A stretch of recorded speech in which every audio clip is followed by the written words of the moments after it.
Eu queria chegar com uma informação aqui. Vai, joga. A maior média de pênis do mundo é do equatoriano. Equatoriano, que é 17,6 centímetros. A média. E a média dele de altura no Equador, Blaze, é de 1,70 de altura. Ou seja, 10% do equatoriano é pênis.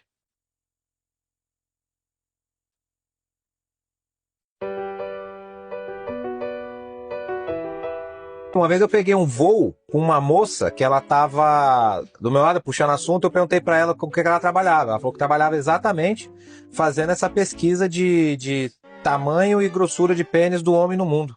E ela falou que o mais grosso são dos árabes e os mais longínquos de durar mesmo, na duração de picote, são os indígenas.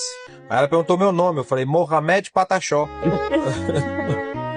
E agora eu posso incluir um Jaiver Mohamed Pataxó.